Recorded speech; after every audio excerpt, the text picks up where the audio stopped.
자신들이 최고라고 믿었던 한 러시아 기술자가 30년 만에 한국을 찾았습니다. 단순히 기술 격차를 확인하러 온 줄 알았지만 눈앞에 펼쳐진 광경은 상상을 초월했죠. 믿었던 자부심은 산산조각 나고 전혀 예상치 못했던 과거의 비밀까지 마주하게 됩니다. 그가 한국에서 목격한 충격적인 진실은 무엇이었을까요? 그리고 그의 인생을 송두리째 뒤흔든 30년 전 인연의 정체는 과연 무엇일까요? 오늘 이야기는 절대 놓치지 마세요. 끝까지 보시면 모든 비밀이 풀립니다. 안녕하세요. 제 이름은 이반입니다. 저는 모스크바 국방기술연구소에서 지난 30년간 러시아 무기 체계의 우수성을 연구하고 증명하는 데 제 모든 열정을 쏟아부었죠.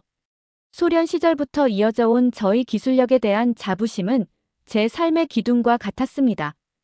특히 1990년대 중반 경제적으로 어려웠던 시기에 한국에 저희의 최신의 전차와 미사일, 기술 등을 제공했던 북극성 사업은 제 경력에서 잊을 수 없는 중요한 경험이었어요.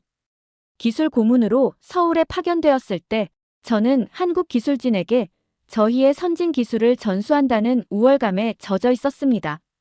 한국은 저희의 도움이 절실히 필요한 나라라고 굳게 믿었거든요. 하지만 최근 몇 년, 특히 우크라이나 전쟁이 길어지면서 상황이 미묘하게 변하기 시작했습니다. 폴란드, 노르웨이 같은 나라들이 저희 러시아 무기 대신 한국의 K2 전차나 K9, 자주포를 대량 구매한다는 소식이 계속 들려왔어요. 연구소 회의실에서 저는 애써 태연한 척하며 이는 일시적인 현상일 뿐이라고 주장했지만 동료들의 눈빛에는 의구심이 가득한 것이 느껴졌습니다. 특히 디마 부소장은 저의 오랜 경력을 언급하며 이제는 현실을 직시해야 한다고 날카롭게 지적했죠. 지난 10년간 러시아 기술이 정체된 사이 한국은 무서운 속도로 발전했다는 그의 말은 제 자존심을 정면으로 건드렸지만 마음 한구석에서는 그의 말이 맞을지도 모른다는 불안감이 스멀스멀 피어올랐습니다. 북극성 사업 당시 한국 기술자들이 밤낮 없이 저희 기술을 분석하고 질문하던 모습이 떠올랐어요. 그저 배우려는 열정으로만 생각했던 그들의 모습이 이제 와서는 다른 의미로 다가왔죠. 하지만 그들이 독자적인 기술력으로 저희를 앞섰다는 현실은 도저히 믿고 싶지 않았습니다. 회의가 끝난 후 디마는 제게 다가와 다음 주 서울에서 열리는 국제방산 전시회에 직접 가서 제 눈으로 확인해 보라고 제안했습니다.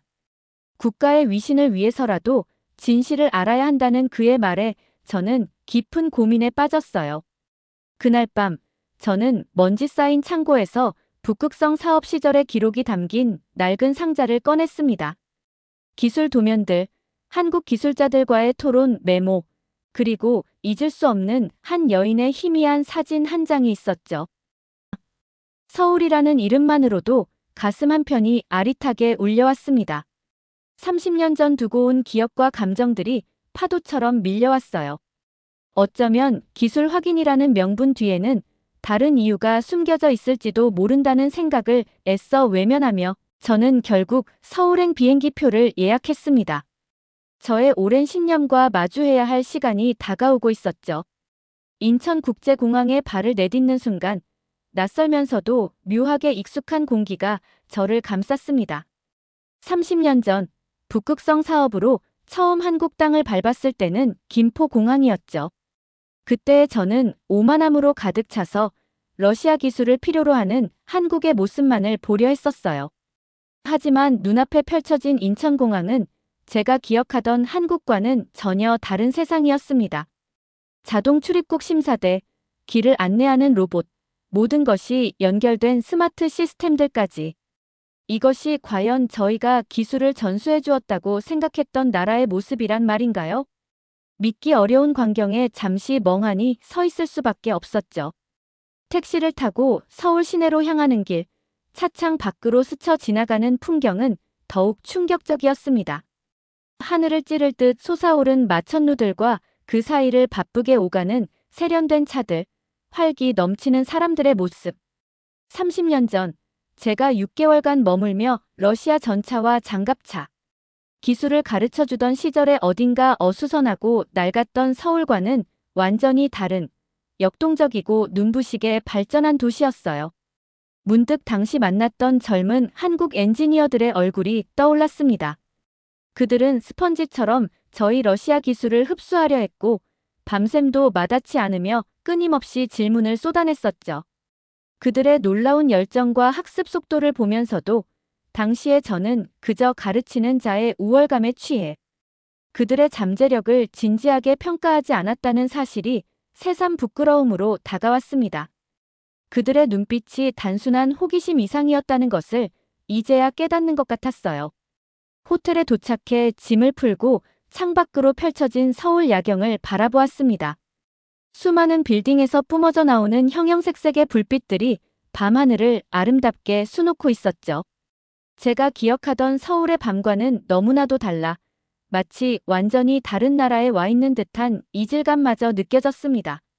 서류 가방 깊숙한 곳에서 오래된 사진 한 장을 꺼냈어요. 북극성 사업 당시 찍었던 단체 사진이었죠.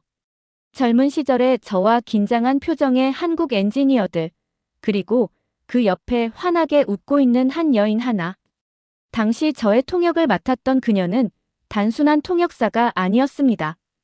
어려운 기술 용어에도 막힘이 없었고, 때로는 엔지니어들 사이의 기술적 논쟁에 참여해 날카로운 질문을 던지기도 했었죠. 저희는 업무 이상의 감정을 나누었고, 짧지만 강렬하게 서로에게 끌렸던 기억이 납니다. 하지만 갑작스러운 러시아 본부의 철수 명령으로 저는 제대로 된 작별 인사조차 하지 못하고 떠나야 했고, 이후 모든 연락이 끊겨버렸습니다.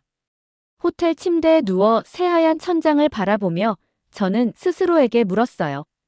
저는 정말 기술 확인만을 위해 이곳에 온 것일까요? 아니면 제 마음 한구석에 희미하게 남아있는 그녀 하나를 찾고 싶은 미련 때문일까요?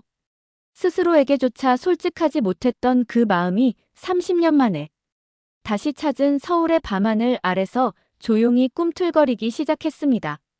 다음 날 아침, 저는 지난 30년간 쌓아온 군사기술 전문가로서의 냉철함을 유지하려 애쓰며 서울국제방산 전시회가 열리는 킨텍스로 향했습니다. 하지만 어젯밤 떠올린 하나의 모습 때문인지 마음 한편에는 혹시나 그녀를 만날 수 있지 않을까 하는 헛된 기대감이 자리 잡고 있었죠. 전시장에 들어선 순간 그 거대한 규모와 뜨거운 열기에 압도당하는 기분이었습니다. 이미 수많은 국가의 방산 관계자들과 군복을 입은 장성들이 부스마다 북적이고 있었고, 특히 한국 무기 체계에 대한 국제적인 관심이 예상보다 훨씬 뜨겁다는 것을 피부로 느낄 수 있었어요. 오랜 세월 러시아 무기의 절대적 우수성을 설파해온 저에게 이곳은 제 신념의 견고함을 시험하는 무대와 같았습니다. 가장 먼저 발길이 향한 곳은 K2 전차 전시관이었어요.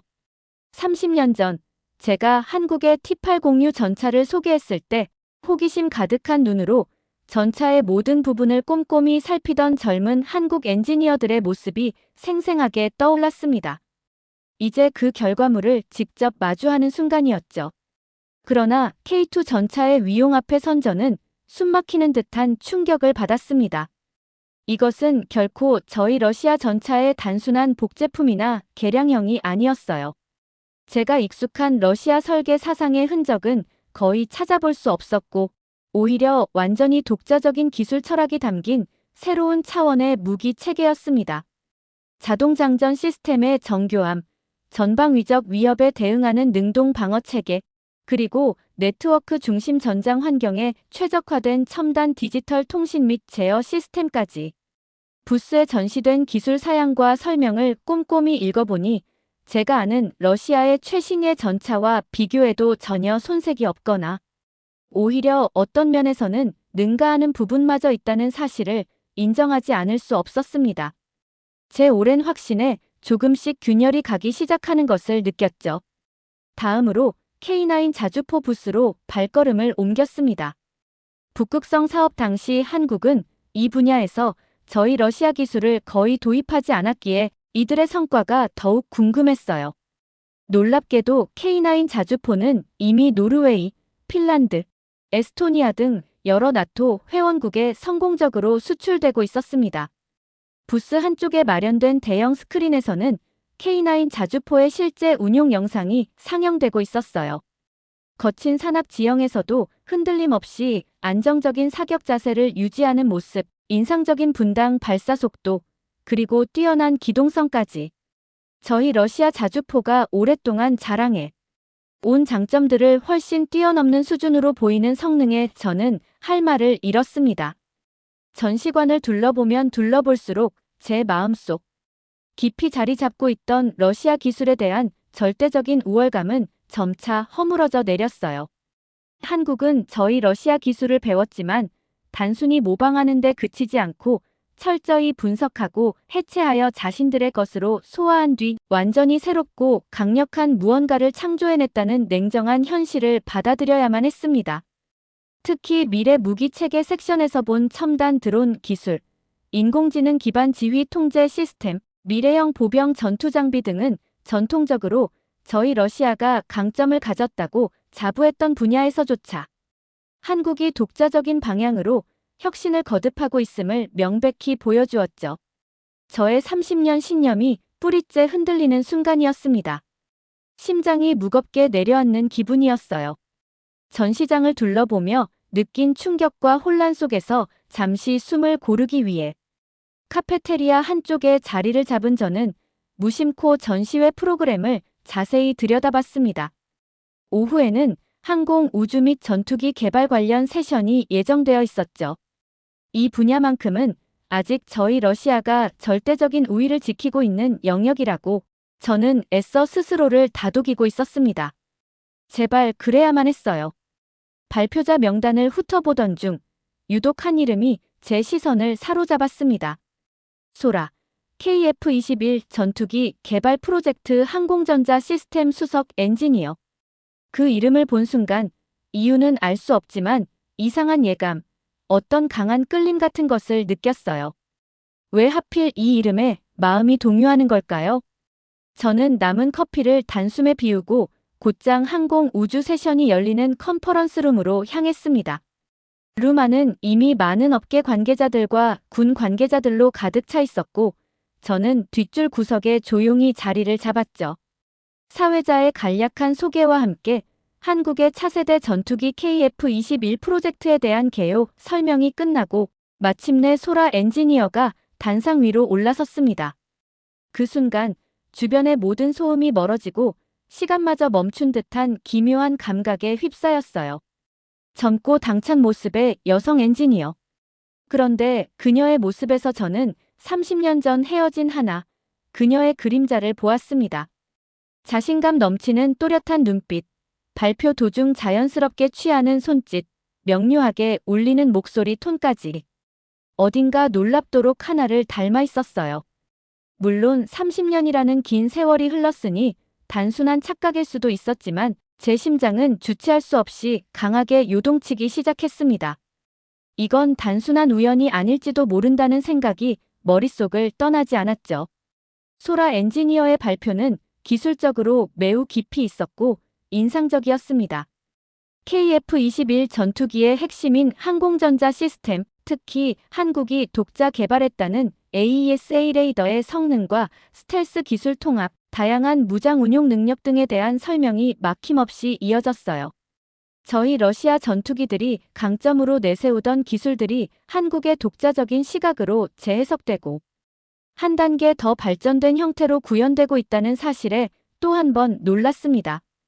특히 그녀가 강조한 개방형 아키텍처 기반의 항공전자 시스템은 향후 성능 개량의 유연성 측면에서 저희 러시아의 폐쇄적인 시스템보다 훨씬 진보적으로 느껴졌습니다. 또다시 느껴지는 기술적 격차에 자괴감이 들 정도였죠.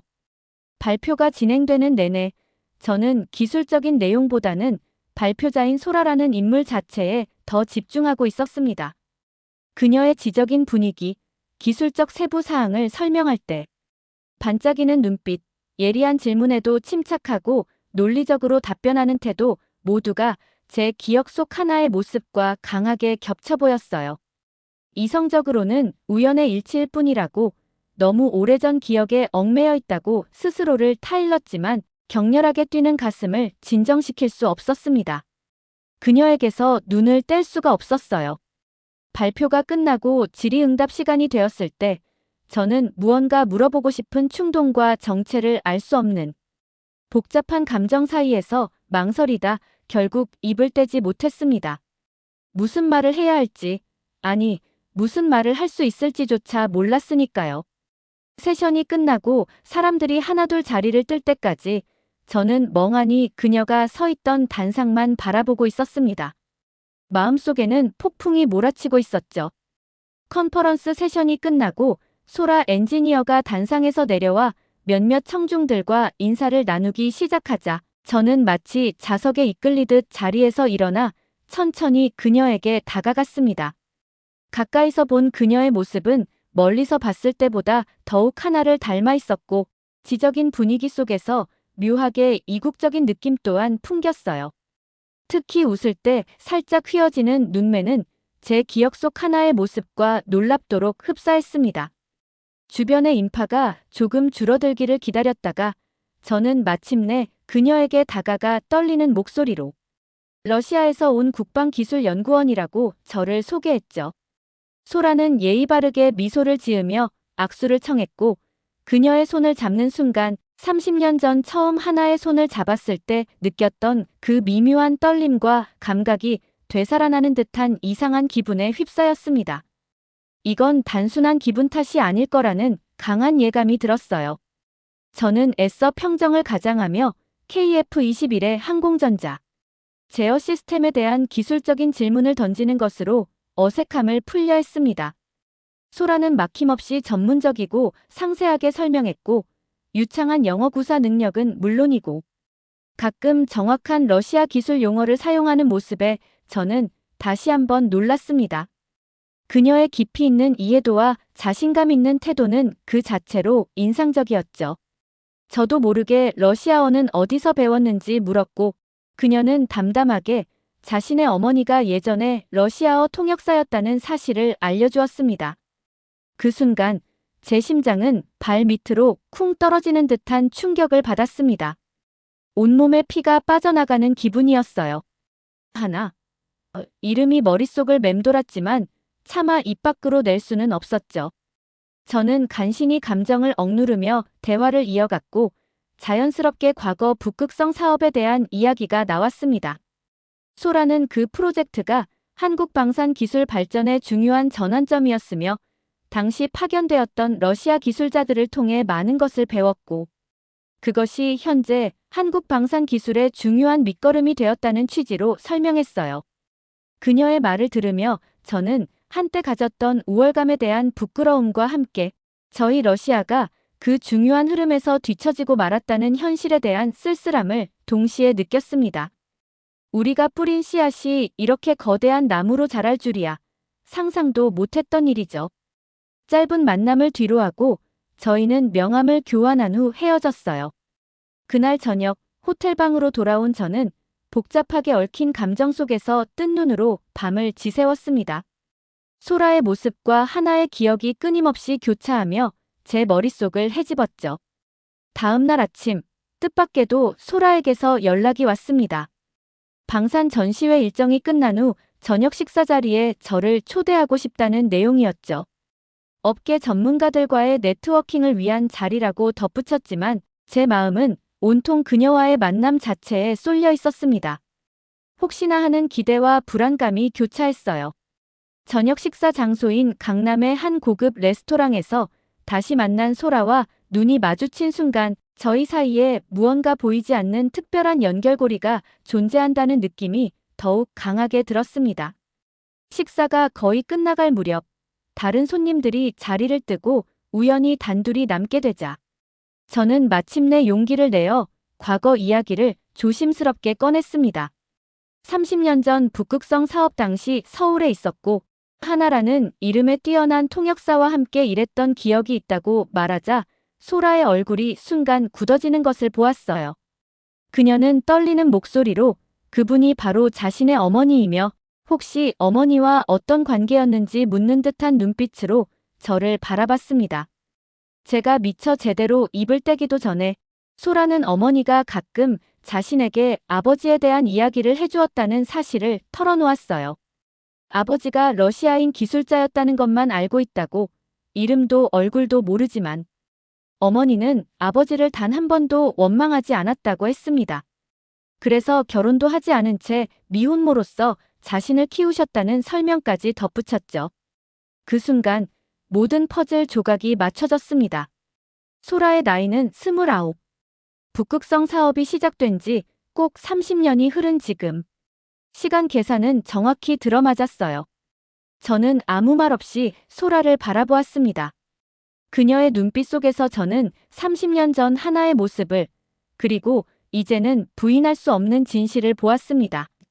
제가 그녀의 아버지였습니다. 세상이 무너지는 듯한, 동시에 다시 태어나는 듯한 격렬한 감정이 저를 휩쌌습니다. 숨 쉬는 것조차 잊어버릴 만큼의 충격이었어요. 충격적인 진실 앞에서 저와 제 딸은 한동안 아무 말도 잇지 못했습니다. 레스토랑의 잔잔한 배경음악만이 어색한 침묵을 채우고 있었죠.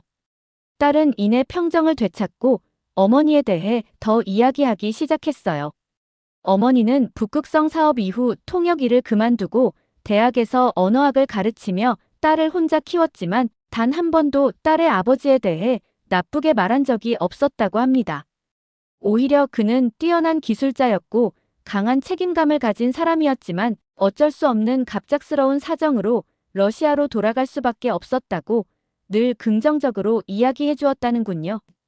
그 이야기를 듣는 내내 저는 가슴이 미어지는 듯한 회한에 잠겼습니다. 30년 전 갑작스러운 본국의 철수 명령과 귀국 직후 위독해지신 저의 어머니, 그리고 급변하는 러시아의 혼란스러운 정치 상황 속에서 그녀와 연락할 방법을 찾지 못하고 시간만 흘려보냈던 과거의 제 모습이 떠올랐어요. 그저 변명처럼 들릴까봐 두려웠습니다. 저는 딸에게 그간의 사정을 설명하고 싶었지만 그 순간에는 그저 딸의 눈을 바라보는 것만으로도 감정이 벅차올랐습니다. 딸은 제게 어머니의 현재 연락처를 건네주며 어머니가 이 사실을 알면 분명 저를 만나고 싶어 할 거라는 눈빛을 보냈습니다. 호텔로 돌아오는 택시 안에서 저는 30년이라는 시간의 무게와 갑작스럽게 알게 된 딸의 존재 앞에서 만감이 교차했죠. 뜬 눈으로 밤을 지새운 다음 날 아침, 딸에게서 메시지가 도착했습니다. 어젯밤의 대화를 어머니에게 모두 털어놓았고 처음에는 믿지 못하던 어머니가 결국 감정이 북받쳐 오랫동안 눈물을 흘렸으며 저와의 만남을 원한다는 내용이었습니다. 심장이 다시 한번 세차게 뛰기 시작했어요. 약속 시간인 오후 2시, 삼성동의 한 조용한 카페에서 저와 그녀는 30년 만에 재회했습니다. 세월의 흔적이 느껴졌지만 여전히 우아하고 지적인 분위기를 간직한 그녀의 모습에 저는 울컥 차오르는 감정을 애써 억눌렀죠. 저희는 한동안 서로를 바라보며 눈물만 흘렸습니다. 제가 먼저 입을 열어 그날의 갑작스러운 이별과 이후 연락할 수 없었던 이유, 그리고 그 후 혼자 살아온 세월에 대해 털어놓았습니다.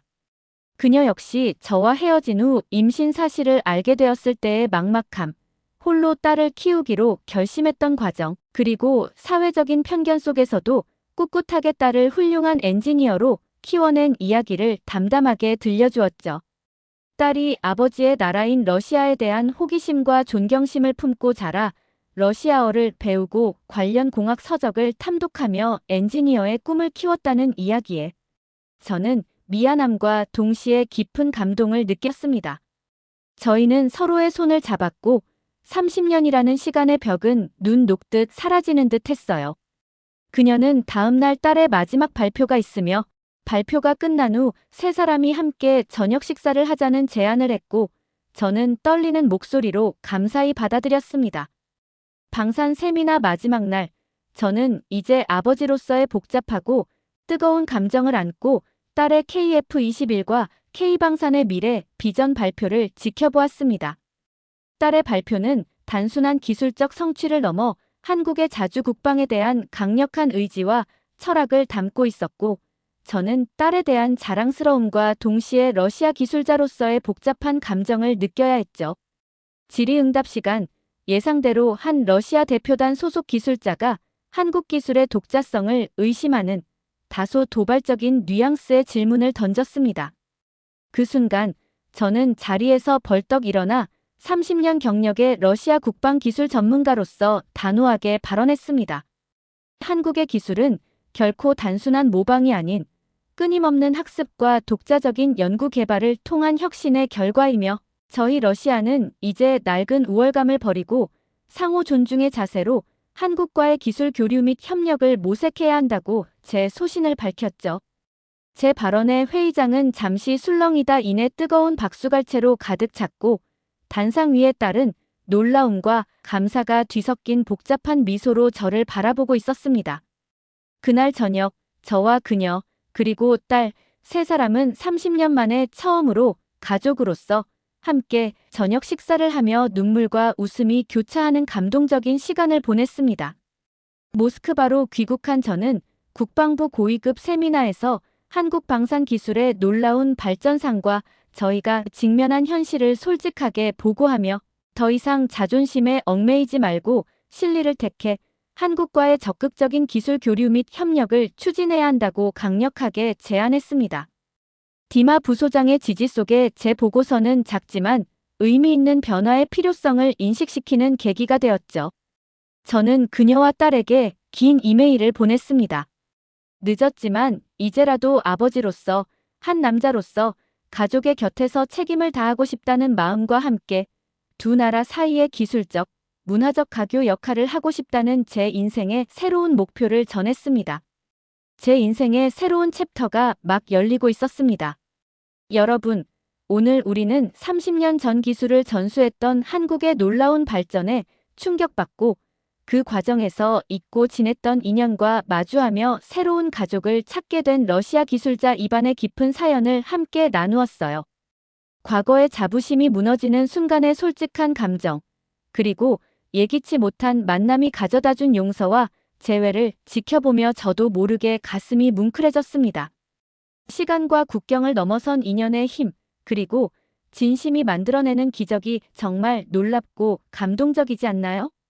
이렇게 깊은 이야기에 함께 공감해주시고 끝까지 시청해주신 여러분께 진심으로 감사드려요. 여러분의 따뜻한 응원이 저희 채널에 정말 큰 힘이 됩니다. 앞으로도 더 좋은 이야기로 찾아뵐 수 있도록 채널 구독과 영상 좋아요, 그리고 알림 설정까지 꼭 부탁드릴게요. 다음 영상에서 더 감동적인 이야기로 다시 만나요.